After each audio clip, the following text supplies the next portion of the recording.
Alors moi, je me présente et je vais vous présenter l'association. Donc, je suis Nathalie Vozeke, je suis secrétaire, assistante chargée de relations à l'ASF depuis peu. Et je suis dans l'association depuis 6 ans maintenant en tant que bénévole dans une région. Mais aujourd'hui, je viens vous présenter l'association alors que je n'appartiens pas à votre région, mais que je suis contente de venir partager cela aujourd'hui avec vous. Alors, l'ASF, nous sommes une association de malades qui existe depuis 1989.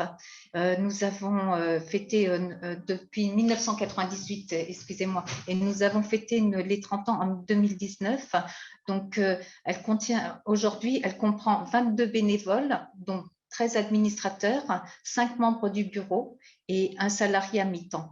Nous recouvrons en tout en France 18 régions, et nous sommes une association que l'on appelle association d'utilité publique, depuis de loi 1901, depuis 2004, et nous avons eu l'agrément santé en 2017.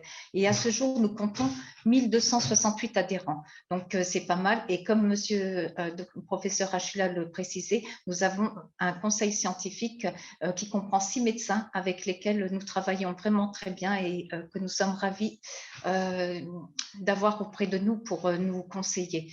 Alors, l'ASF a axe son travail sur 3 objectifs essentiels. D'abord, c'est rassembler, informer, soutenir.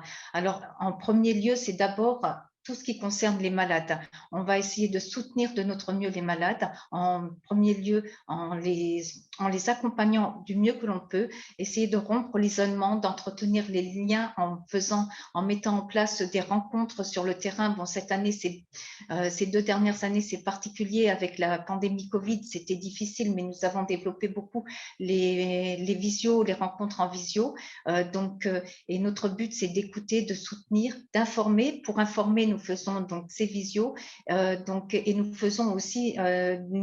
faisons régulièrement des publications, déjà un petit journal trimestriel et des publications diverses que nous faisons médicales qui sont faites régulièrement tous les ans. Et donc, notre projet, c'est de rassembler tous ces malades et de les accompagner au mieux. Mais notre projet aussi, c'est de soutenir la recherche médicale. Et pour ça, nous finançons des protocoles de recherche et nous participons également à diverses enquêtes qui sont mises en place par des différents organismes de santé et nous faisons par exemple aussi, nous apportons notre soutien quand c'est nécessaire, à certains projets comme des lettres de soutien de l'association, et nous essayons de collecter un maximum d'informations sur la maladie pour informer partout le corps médical, pour informer les pouvoirs publics. Voilà, nous avons vraiment une vocation d'information. Alors, en ce qui concerne le financement de la recherche, c'est comme partout, il faut aller chercher, il faut aller collecter des fonds. Et pour cela, on fait en général nous avons différentes façons de collecter ces fonds. Soit, la plupart du temps, nous organisons des événements. Bon, là, c'est toujours difficile. Ce sont des événements sportifs, culturels, festifs, ou bien nous participons aussi à des événements solidaires. Mais nous avons aussi les dons et les legs qui sont de plus en plus versés à l'association, et tous ces fonds que nous collectons sont intégralement reversés à la recherche. Alors en soi, ça ne veut pas dire, c'est pas trop significatif quand on en parle comme ça, mais vous allez voir que les prochaines diapositives sont assez représentatives là-dessus.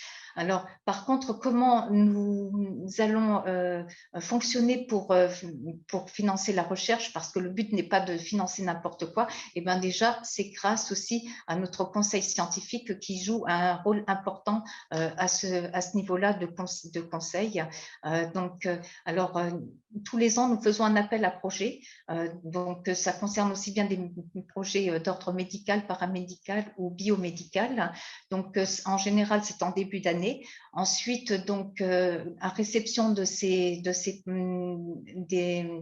résultats, des retours des appels à projets, donc nous organisons une audit qui est menée par des experts indépendants, qui vont noter évaluer ces projets. Donc, ces projets, donc, ils vont avoir une note qui va se situer entre 0 et 4, donc 4 étant la meilleure note.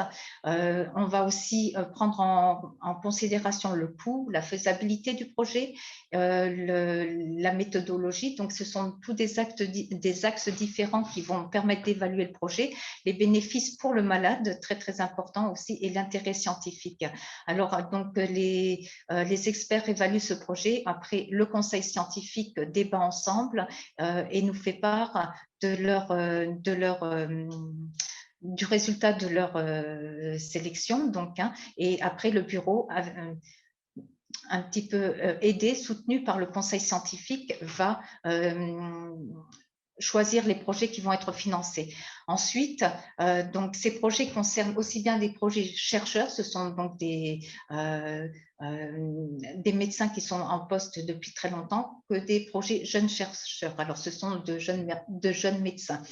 Donc, après, donc, nous signons un protocole qui engage l'ASF et puis l'investigateur du projet.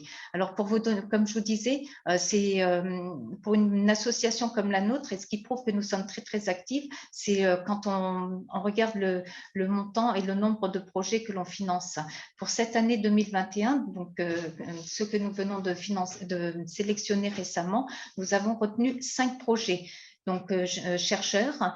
Ces projets ont une dotation maximale pour chacun de 25 000 euros. Donc, et pour ces 5 projets cette année, donc chacun étant à son maximum, nous avons donc engagé 100 000 euros de financement pour les projets chercheurs.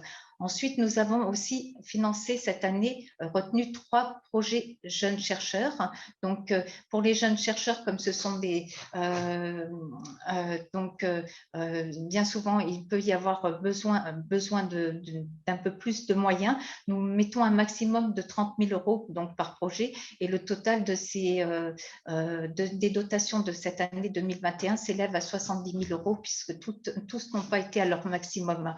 Alors, comment nous finançons ces projets? Nous ne les limitons pas dans un domaine, nous ouvrons à plusieurs domaines. Nous ne nous limitons pas dans une spécialité parce que la sclérodermie, c'est une maladie qui est rare, mais qui revêt vraiment des formes nombreuses.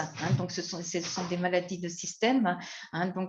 Et c'est pour ça que nous évaluons et nous accordons notre attention à tous les projets et nous ne nous limitons pas à à une certaine catégorie de projets.